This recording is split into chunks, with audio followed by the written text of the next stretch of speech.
ये भारत में सबसे पावरफुल जॉब है, क्योंकि वह राज्य सरकार उस अधिकारी को कुछ समय के लिए सस्पेंड कर सकती है, लेकिन हमेशा के लिए नौकरी से निकालने का अधिकार उसे नहीं होता है। सबसे डरा हुआ यही कर्मचारी रहता है कि ये डीएम है ना, डीएम, इसका नाम होता है कलेक्टर। ये राजा से कम नहीं है ये।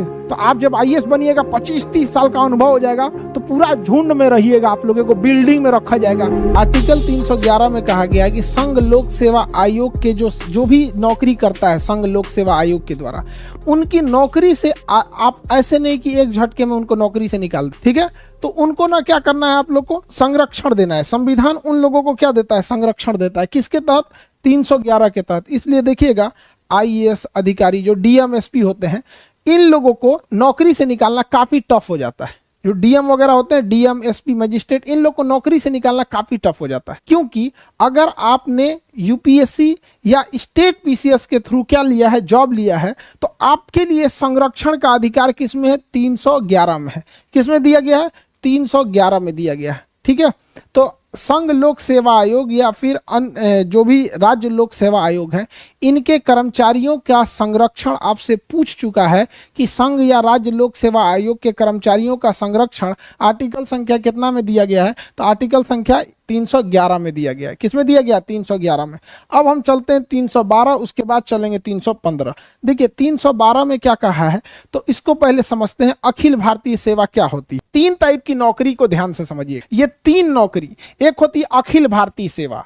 अखिल भारतीय सेवा, अखिल भारतीय सेवा, सेवा का अर्थ होता है नौकरी, सर्विस, अंग्रेजी में कहते हैं सर्विस। ऑल इंडिया सर्विस, इसे क्या कहेंगे? All India service. एक होता है केंद्रीय सेवा, केंद्रीय सेवा, सेंट्रल सर्विस, केंद्रीय सेवा, सेंट्रल गवर्नमेंट का नौकरी, सेंट्रल सर्विस। और एक होता है राज्य सेवा, राज्य सेवा, state service, state service, state service. देखिए इन तीनों में मेन अंतर क्या होता है? इसमें होता है जो अखिल भारतीय सेवा होती है, इसमें आपकी नियुक्ति करती है केंद्र सरकार, आपकी नियुक्ति करती है केंद्र सरकार और भेज देती है राज्य सरकार के पास कि जाइए उस राज्य में ड्यूटी कीजिएगा और उसी राज्य से सैलरी ले लीजिएगा। जैसे आईएएस अधिकारी, आईएएस अधिकारी को सेंट्रल गवर्नमेंट नियुक्त करती है, ट्रेनिंग दे देती है, सेंट्रल गवर्नमेंट ट्रेनिंग दे दी। अब उसका कैडर डिसाइड करेगी कि किस स्टेट में उसे भेजना है। गुजरात में भेजेगी, कहेगी जाओ गुजरात में सर्विस करो, गुजरात में नौकरी करो, वहीं से सैलरी ले लेना। तो ऐसी नौकरी जिसे केंद्र सरकार नियुक्त करती है और केंद्र सरकार ट्रेनिंग देती है,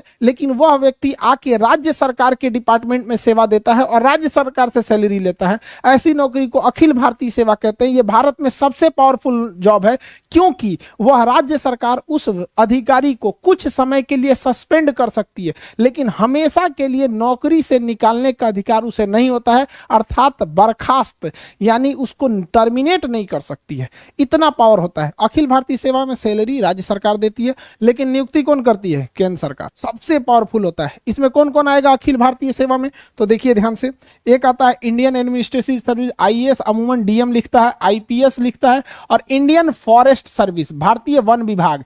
इंडियन फॉरेस्ट सर्विस को रखा गया किसके? कब? 1966 में। क्यों?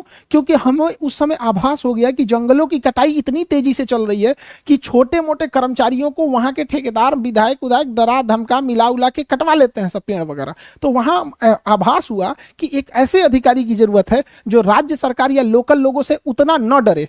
आईएएस जो होता है ना, ये कार्मिक मंत्रालय इसको कंट्रोल करती है, इसे गृह मंत्रालय कंट्रोल करती है, और इसे पर्यावरण एवं वन मंत्रालय कंट्रोल करता है। आईपीएस की ट्रेनिंग किस शहर में? हैदराबाद। आईएएस की ट्रेनिंग किस शहर में? आईएएस की ट्रेनिंग, आईएएस की ट्रेनिंग मसूरी में। और आईएफएस की ट्रेनिंग कहां होती है? IFS, Indian forest service, Dehradun. केंद्रीय सेवा में केंद्र सरकार नियुक्त करती है और केंद्र सरकार अपने पास रख लेती है। केंद्र सरकार नियुक्त करती है और केंद्र सरकार अपने पास रख लेती है। ये होता है केंद्रीय सेवा।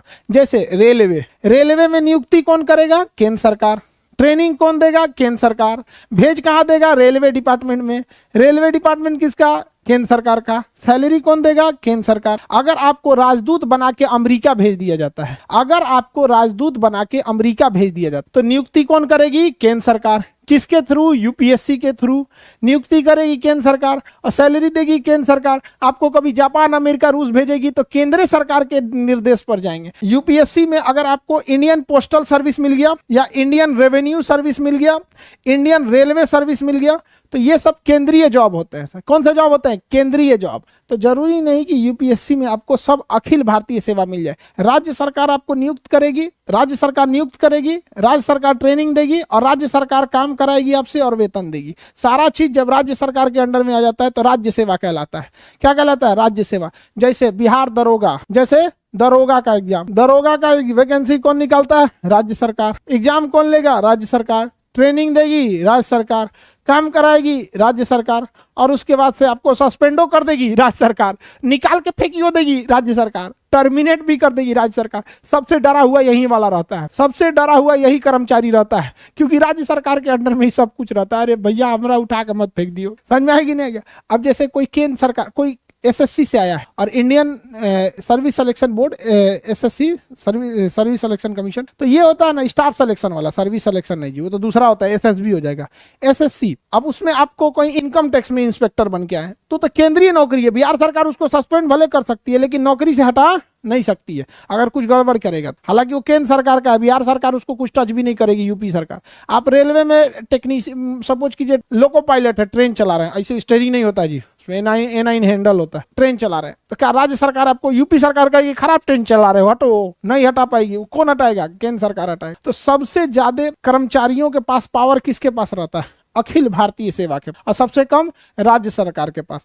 जैसे पुलिस हो गया, सरकारी स्कूल के टीचर देखिएगा पोलियो पिलाने के लिए भेज देता है, कभी कभी चुनाव में ड्यूटी लगा देता है, कहीं कहीं तो नहीं लगाए ना इन लोग चुनाव में ड्यूटी। डीएम पूरे जिले के चुनाव का अपना सबसे बड़ा अधिकारी होता है, डिस्ट्रिक्ट मजिस्ट्रेट सबसे बड़ा पावरफुल होता है। लोग कहते हैं कि पढ़ लिख के राजा बनोगे, तो उन बकलोलवन को बोलिएगा कि जो डीएम है ना, डीएम डिस्ट्रिक्ट मजिस्ट्रेट, ये राजा ही है, समझ में गया? इसका नाम होता है कलेक्टर, टैक्स कलेक्ट करता है पूरे राज्य से। ये राजा से कम नहीं है, ये पूरा जिला इसी के अंडर में आता है। तो जो अगर बोलेगा कि पढ़ लिख के राजा बनोगे तो कहिएगा हाँ अभी नाम बदल गया, उसी का नाम है डीएम, और पुराना राजा हो जाएगा तो कमिश्नर, डायरेक्टर, फिर बड़ी ज्यादा जाएगा, additional secretary, joint secretary, secretary, chief secretary.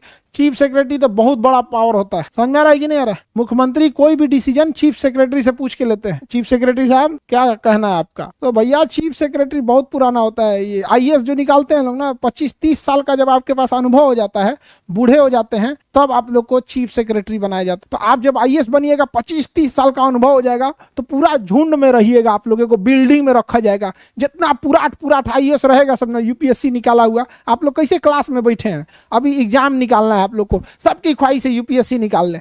तो ऐसे ही अलग अलग शहर से कोई यूपीएससी निकाल के आया रहेगा, कोई कहीं पे 20 साल डीएम रहा है, कोई आईपीएस रहा है, कोई कमिश्नर रहा है, उसको फिर बुलाया जाएगा, बड़का बिल्डिंग में उसको रखा जाएगा, उसका नाम रहेगा सचिवालय। सचिवालय में सब ऐसे ही बड़का रहता है, उसी सबसे डिसीजन लिया जाता है। समझ में आ रहा है कि नहीं? तो काफी बड़ा पोस्ट होता है।